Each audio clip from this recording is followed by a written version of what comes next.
Saudade de ministrar.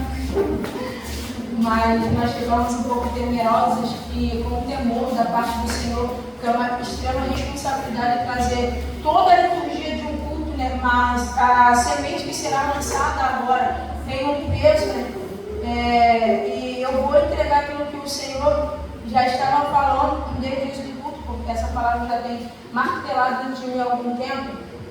Mas Deus sempre vai falar conosco se nós estivermos atentos à voz dele para dar ouvido. Já foi falado aqui, já louvamos que nós ouçamos a voz dele, né? Que nós demos ouvidos à voz dele, foi falado aqui. E antes de sair de casa, eu não recebi mensagem nenhuma que eu ia ministrar, mas a voz do Senhor já tinha ecoado e dizia que eu estaria ministrando. Amém? Abra vossas Bíblias no Evangelho segundo escreveu Marcos, no seu capítulo 4, no seu versículo 35 ao 41. É uma passagem que muito me chama a atenção, tem falado muito em meu coração, e é tão bom porque o culto está sendo cristocêntrico, Cristo é o centro do culto, e eu amo quando isso acontece, que quando Cristo ele é o centro do culto, porque nós entendemos que ele faz da forma que ele quer. Mas eu vou falar da forma que o Senhor está ministrando ali, porque a gente pede tanto, meu pastor, para que a gente volte ao primeiro amor. Mas quando Deus quer fazer e agir da forma que Ele quer no culto, nós não queremos nos colocar no posicionamento para sermos usados da forma que Deus quer. E o Senhor falava fortemente comigo ali na oração e dos louvores, principalmente na oração da missionária Raquel, que Deus estava tratando de traumas dentro desta congregação. Traumas. O que é um trauma? Eu falava com o Senhor na hora do louvor. Eu falei, Jesus amado, me dá graça para falar sobre, porque falar sobre traumas não é fácil. Falar sobre isso não é fácil. E o Senhor falava comigo, filho, eu estou tratando de traumas. O que é trauma? Quando a gente chega no hospital, quem já viu um lugar de traumatologia, quem já conhece, já sabe melhor, o Diego ele trabalha com essa área, esse negócio de enfermagem aí. Esse negócio de traumatologia é um lugar tenso, onde um osso é quebrado, há múltiplas fraturas, a fratura exposta e a fratura que não está exposta. E o Senhor falava ali comigo, há fraturas expostas que precisam ser tratadas, e há fraturas que não estão expostas, mas que também precisam ser tratadas. Isso são traumas de longas datas, isso não são coisas que aconteceram hoje. E o que acho interessante na medicina é que quando o trauma ele não é tratado, ao longo do tempo ele piora. Se um osso ele não for tratado no início, com o longo do tempo ele pode não voltar a calcificar mais. Ele não pode ter mais a sua calcificação como ele deveria ter. Por exemplo, a minha filha ela quebrou o braço tem 2 anos e pouco atrás. Ela teve uma fratura que não foi exposta, foi uma fratura interna.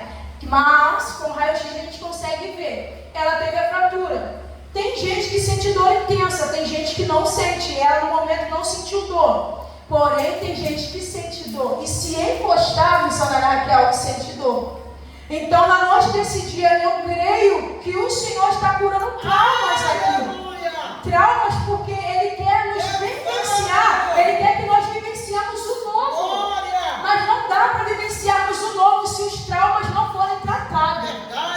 Não dá para nós vivenciarmos o novo se o trauma, aquilo que já passou, não for tratado. E se nós não tratarmos, é uma deficiência dentro de nós. Então, na noite desse dia, o Senhor falava fortemente comigo. Há trauma sendo tratado na noite desse dia. Amém? Vou dar uma corrida porque a hora não nos espera. Né? Se tem uma coisa que não volta mais ao tempo e a palavra lançada. Amém? Então, na noite desse dia, eu creio que há trauma sendo tratado aqui.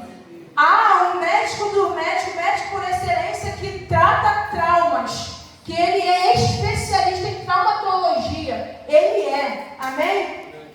35 diz assim, o Evangelho segundo escreveu Marcos, capítulo 4, no seu versículo 35, que diz assim: e naquele dia, sendo já tarde, disse-lhes, passemos para o outro lado. E eles, deixando a multidão, o levaram consigo, assim como estava no barco, e havia também com ele outros barquinhos. E levantou-se grande temporal de vento, e subiam as ondas por cima do barco, de maneira que já se enchia, e ele estava na polpa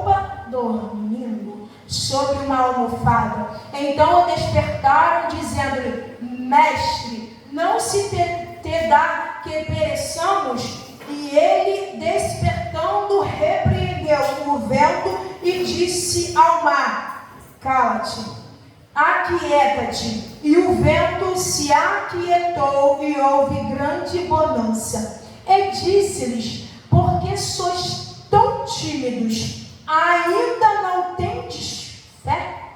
Então sentiram um grande temor e dizia uns aos outros: Mas quem é este que até o vento e o mar lhe obedecem? Podemos assentar em nome de Jesus.